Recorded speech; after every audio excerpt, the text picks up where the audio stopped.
Olá, boa noite. Vem com a gente, vamos juntos fazer mais uma edição do Revista do Esporte pensada para você fazer reflexões a respeito do que andou vendo nos gramados do Brasil e do mundo nas últimas horas e sobre o que acha que verá nas próximas também. Encontrará Vitor Pereira uma saída para o Flamengo que ele tem comandado e que não tem brilhado nem um pouco? Paulistão, à beira da fase eliminatória, hein? O Santos, enfim, terá um lugar nas quartas? E o Corinthians, pronto para receber o jovem atacante Christian Barletta, destaque do São Bernardo, e ao fazer isso lhe acena com o futuro que lhe tira um pouco do presente. Vamos falar a respeito e vamos falar também do São Paulo, que terá como adversário na última rodada o Botafogo de Ribeirão Preto, que está muito de olho na vaga que o time santista quer para ele. Teremos futebol europeu também. Como não? A Série A2 do Paulista, como eu gosto de dizer, coisa nossa e com jogos que valem muito nesse meio de semana, hein? Muito boa noite, Arnaldo Ribeiro e Roberto Riverino. Como vão? Boa noite. Muito boa noite. Bem, e você, Vladimir? Satisfeito. É uma pena que vocês que estão acompanhando o programa de casa não possam ver o Rivelino de vez em quando dando uma palhinha e às vezes até um pouco antes do programa uma receita. E eu fico pensando que está na hora do jantar. Qualquer dia a gente vai botar o Riba numa roubada aí para ele dar a receita diária. Ao vivo. Bom, no Maracanã os flamenguistas viram o rubro-negro mais uma vez patinar pela terceira vez no ano. O time comandado por Vitor Pereira viu um título escapar e dessa vez diria que um gol nos acréscimos do tempo regulamentar que à primeira vista soou como redentor, deixou o torcedor se sentindo ainda mais iludido, hein? Bom, eu não sei por onde vocês vão querer começar a análise de vocês. Eu acho merecido, hein? Merecido. Mesmo porque se você vê a jogada do Flamengo, antigamente você via o Flamengo, o jogo, bem equilibrado em campo, triangulação, tá no chão.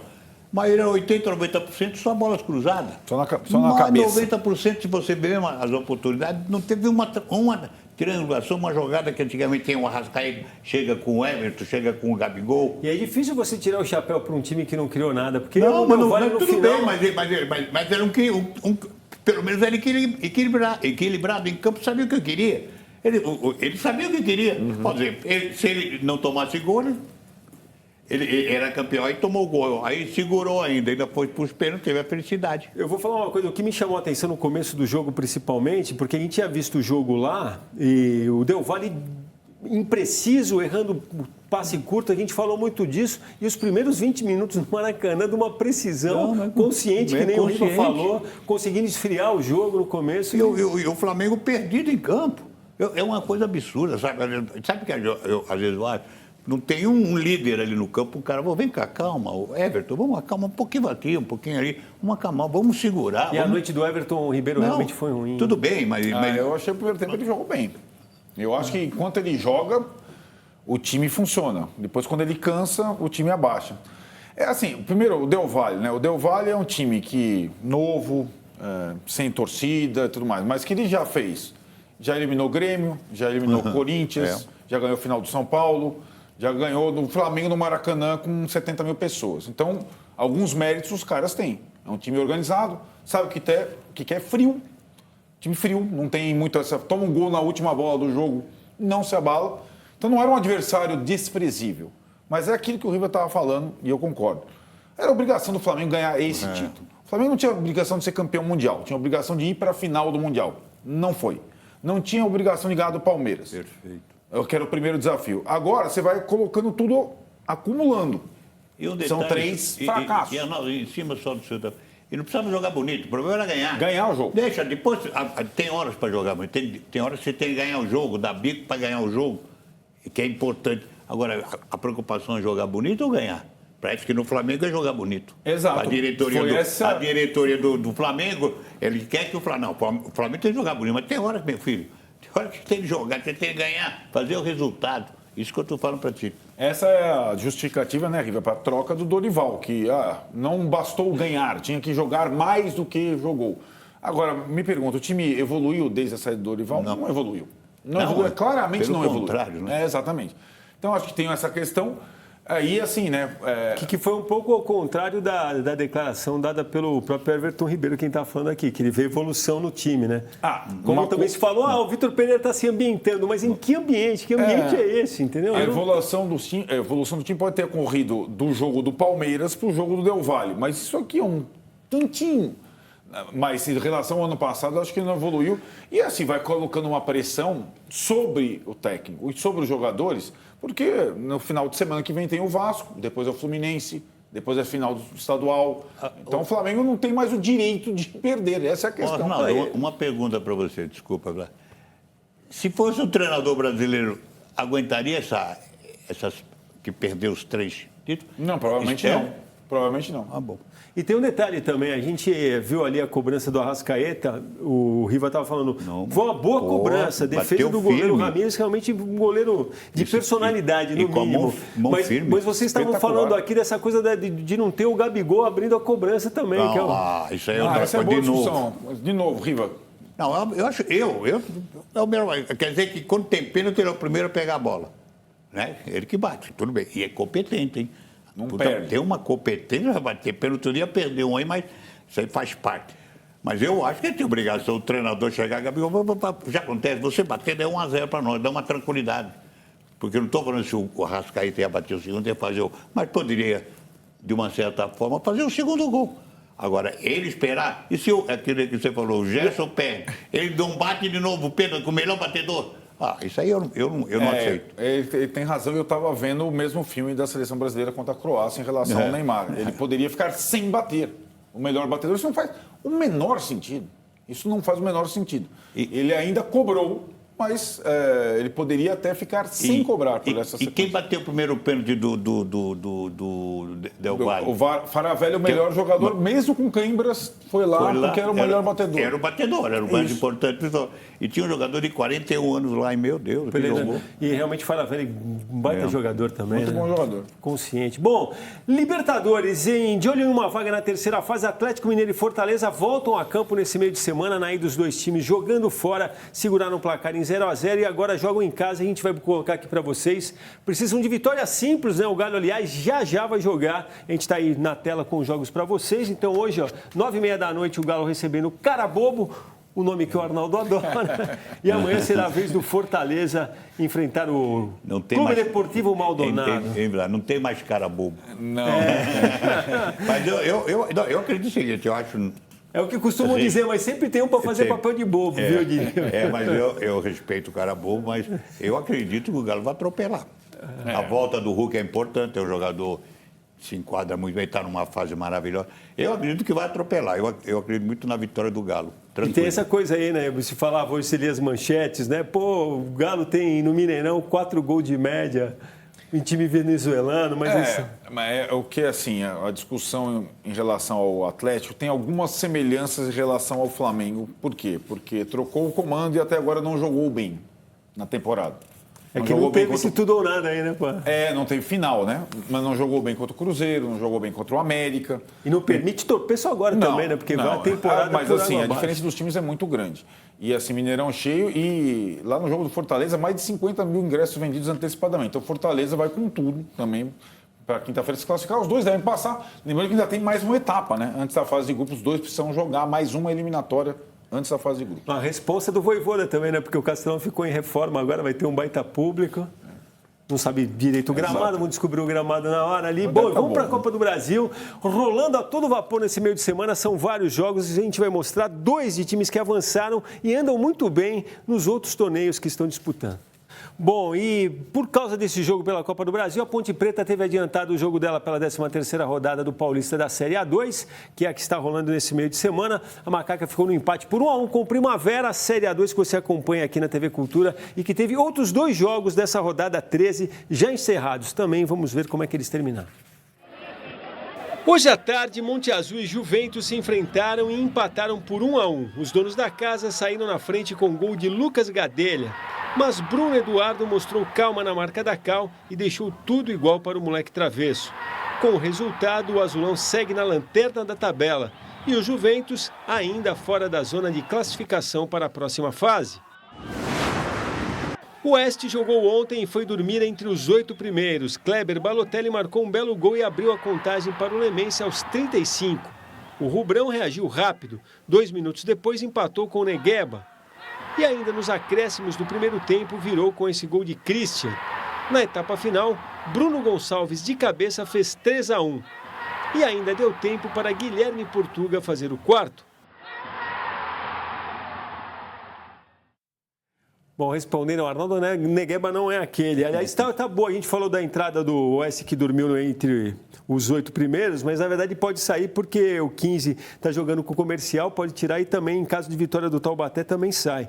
E só os jogos, para você ver, nesse momento também, Portuguesa Santista, que é a segunda, contra o Noroeste, que é o quarto, e o Novo Horizontino, que é o terceiro, jogando com o Velo, que é o sexto. Só jogo importante. Cachorro grande. Mas a Ponte vai indo bem demais. Vai na temporada, nas duas frentes.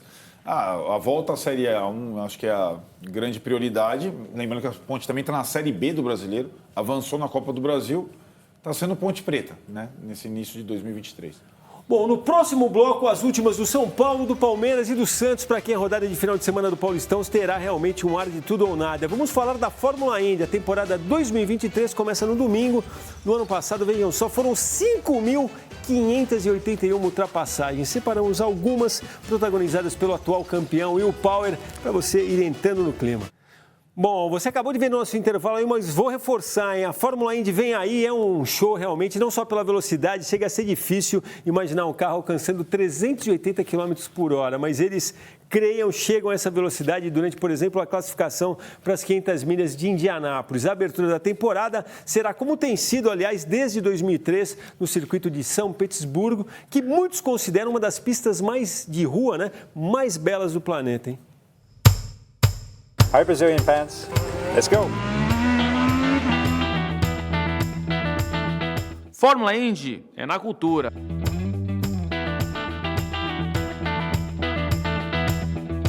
Oi Brasil, obrigado. Obrigado, sim. Too many Brazilians in your life, right? Yeah.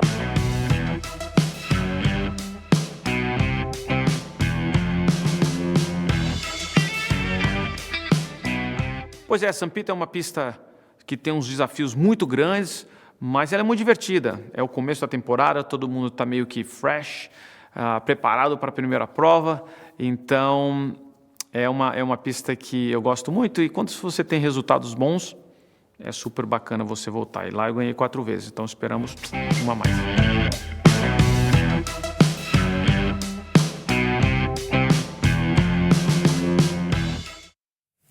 Está entre os maiores vencedores também das 500 milhas de Indianápolis. Não tá mal, realmente né? É o Hélio Castro Neves, lendário. Bom, tem essa questão da velocidade, tem também equilíbrio, né? Desde 2006, a Indy só conhece o campeão na última etapa. Emocionante, como sempre. Bom, vamos falar da última rodada da fase de classificação do Paulistão. Então, o Palmeiras classificado, mas sob a sombra do São Bernardo, está na busca por terminar dono da melhor campanha e assim ter o mando de jogo nas quartas, encara o Guarani em Campinas no domingo. Mas a rodada vai valer muito mesmo para o Santos, que também vai jogar fora contra o Ituano, precisando vencer e torcer contra o Botafogo de Ribeirão Preto, que será o adversário do São Paulo, de quem falaremos já. Antes da Copa do Brasil, no Piauí, vai jogar contra o São Paulo em Ribeirão, dependendo só dele e Botafogo. O Santos foi melhorando, mas não chegou na última rodada dependendo só das próprias forças. Né? Mas eu gostei, Arnaldo, Vlá, eu gostei do Santos contra o Corinthians. Não fez uma partida branca, o Índio até mandou no jogo, podia até ter ganho o jogo, tudo. Mas teve outra postura, pelo menos a gente vê o Santos num caminho, acho que o treinador, como é que o Odair, eu acho capaz que mas tem esse melhorar. complicador, né, Riva? Tem um outro complicador que não vai poder contar com o Ângelo. Felipe Jonathan é um cara que faz falta para o Santos nesse momento. Não vai ter o Marcos Leonardo também suspenso. É um desenho... Assim... Mas isso aí faz parte. Acho que o Santos tem que acreditar. Pelo menos não caiu, né? Mas outro recadinho deram para o Santos, né? Não caiu, né? Pelo menos mesmo perdendo não cai. A possibilidade de cair não cai, né? Pelo Campeonato Paulista. Não cai. O Santos, que era uma coisa bizarra, né? Das duas últimas temporadas, o risco de baixamento. Ainda não é razoável, nesse regulamento, um time grande não estar no mata-mata, né? O Santos teria obrigação de estar, mas largou muito mal na temporada. Está se ajeitando aos poucos e não achava que tem o Bragantino, que a gente já esperava que se classificasse, pelo menos ficar com a segunda vaga. E é o que está em jogo nessa próxima rodada, mas depende de um tropeço do Botafogo. Não, e também foi salvo nas últimas campanhas do Paulista, não sei se vocês lembram, mas quem estava atrás do Santos, num caiu São Caetano e São Bento, no outro caiu a Ponte. Eram times que tinham 3 pontos somados na fase inteira de classificação, 9 pontos. Então, na verdade, o Santos foi salvo por isso também. Bom, quem vai abrir essa última rodada da fase de grupos do Paulistão é o Corinthians, que no sábado, no início da noite, 6h30, recebe o Santo André, timão que tem negociação encaminhada com o jovem atacante Christian Barletta, de 21 anos, revelação do São Bernardo, que a gente vai ver aí, né? Na verdade, né, Vladir, eu acho que como a Copa do Brasil dura a temporada inteira, tem esse complicador, mas o presente do Christian Barletta é o Paulistão.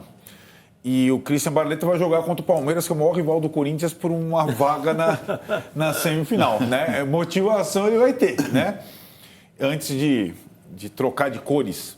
Mas, de qualquer forma, o São Bernardo também tem alguns desfalques importantes, tem jogador que não joga mais o campeonato, também muita lesão nesse início de ano para vários times. Mas ele vai jogar contra o Palmeiras. Vai jogar contra o Palmeiras, que não é qualquer coisa. E apesar que a gente vê, ele é canhoto, né? Canhoto. Canhotinho. Forte canhoto. Eu sabia que o River ia cair nas graças. Eu gosto, o Christian... Não, você vê que ele bate bem na bola. O canhoto não é que eu fui canhoto, mas o canhoto é diferente. Chegou com a volta do Rivelino, vai chegar. Na verdade, vai chegar na hora que o Campeonato Paulista acabar para o São Bernardo também. Seja na final, seja antes.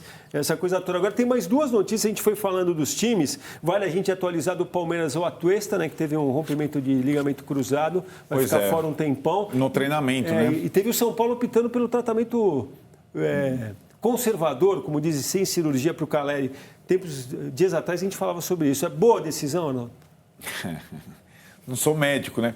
Agora, quando você fala São Paulo optar, também mas pode dar seu diagnóstico. Não, o meu diagnóstico é que a vontade do jogador também pesou. E acho que ele... Sim. E para pesar, né? Sim, claro. O tornozelo operado vai ser dele, não vai ser meu nem do River. A operação sempre é uma operação. E ele consultou outros especialistas e optou por insistir num tratamento que eles chamam conservador, que é sem cirurgia, em detrimento da operação. Enfim. Me parece, até consultou um médico dele na Argentina. Isso, exatamente. Que ele parece que é a possibilidade até, sei lá, de se cuidar até para lá. Ou o cara vir para cá, né? Aquela coisa. Sabe como é que é, né, Riva? É aquela situação. Mas agora me diga, você que é mais influencer, que absurdo esse time São Paulo. O que está acontecendo no São Paulo com os problemas de contusão que não param? Então, tudo bem, isso aí é outro tipo de contusão, né? Do galera. Mas músculo, que a gente toda hora fala músculo, é pubis, músculo.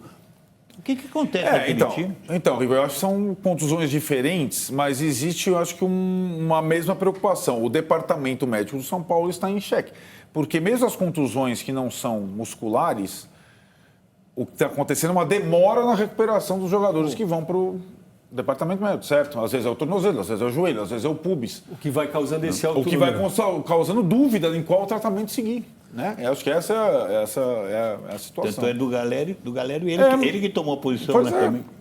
Bom, pessoal, tá aí. Vamos dar uma pitada no futebol, que a gente costuma olhar no futebol dos outros. Quem teve em campo hoje foi o líder da Premier League, o Arsenal, em partida atrasada da 7ª rodada. Os Gunners tiveram a oportunidade de se distanciar ainda mais do seu perseguidor, que é o Manchester City, num duelo que acabou agora há pouco contra o Everton, melhor para os londrinos. Vou contar para você, estava vendo uma parte do jogo com o Riva e o Riva falou, esse Everton aí não está assustando ninguém, né? Meu Deus. Não, é um time muito ruim. O pior dos últimos todos os anos. É sério o risco de rebaixamento. Arnaldo do céu, parecia um treino. Eles trocavam passe dentro da área, o time do Arsenal. Um queria bater, ameaçar bater, passar por outro. Brincadeira, podia ser 6, 7, 8 hoje. E a gente estava falando de lesão, né? Na verdade tem o Gabriel Magalhães aí, né? Tem o Martinelli e tem o Gabriel Jesus, voltou a treinar ontem, aquela lesão ainda da Copa. Isso. Foi mais grave que se esperava, não é só o departamento médico do São Paulo. O departamento médico do Arsenal também achava que era uma questão mais simples, ele não voltou a jogar até agora. Agora que ele está voltando aos treinos e vai pegar a reta final da temporada. Bom, e na Espanha, as semifinais da Copa do Rei prometem fortes emoções. Afinal, numa das pernas teremos simplesmente o Real Madrid versus Barcelona. Partida marcada para amanhã no Santiago Bernabéu. Segura, hein? E o outro confronto das semis rolou nesta quarta-feira com a partida entre Osasuna e Atlético Bilbao. Bom, a outra final é a tal da final antecipada. A final. Eu vou falar momentos, né? Momentos hoje você vê Barcelona e momentos hoje Barcelona. Eu acho que o Real Madrid está melhor situado hoje. Ele está melhor, tem mais condições de vencer o Clássico do que o Barcelona. Eu vejo o Barcelona com desfalque, ainda perdeu o Lewandowski, não joga o Petri, né, o garoto? Pedri também não joga. Pode dizer, eu acho que amanhã, acho que o Real Madrid se encontra no melhor momento. Vou contar com o Xavi, que falou que eles são favoritos. Eles o Real Madrid. Né? Mas é curioso, né? O Riva falou, porque o futebol há 15 dias seria o contrário. Né? Só que aí tem Champions League, Real enfia 5 no Liverpool, tem Europa League, a gente mostrou, Barça eliminado pelo Manchester, tem o Espanhol, Barça perde Palmeiras, em 15 dias muda o cenário. E é isso mesmo, hoje o Real Madrid está mais inteiro e joga na sua casa a primeira partida. Né? Bom, e você falou de Europa League, a gente vai mostrar na semana que vem Manchester United e Betis. Em uma dos outros jogos está o Arsenal, que a gente acabou de ver aí, que vai enfrentar o Sporting. É isso, senhores. É isso, garoto. Muito obrigado, hein? Bom, a Revista do Esporte se despede, mas fiquem ligados no final de semana esportiva da TV Cultura. No sábado pela manhã tem Paulista da Série A2, São Caetano e Oeste. Você está vendo aí, a gente já trocou aqui, porque à tarde tem basquete, Corinthians e Fortaleza pelo NBB. E no domingo à tarde, a estreia da temporada 2023 da Indy, Grande Prêmio de São Petersburgo, com a narração de Jefferson Kern e comentários de Bia Figueiredo. 14h, ó. Ao escolher a trilha sonora dessa nossa despedida, pegamos uma faixa do histórico disco do Pink Floyd, The Dark Side of the Moon. Sei que o Montanini, que está aí atrás da câmera, Arnaldo, talvez o Riva não, já escutou muito. Disco que hoje está completando meio século do lançamento e que, sem dúvida, influenciou a obra e a vida de muita gente. Coisa de craque. Juízo, torcida brasileira, aquele abraço.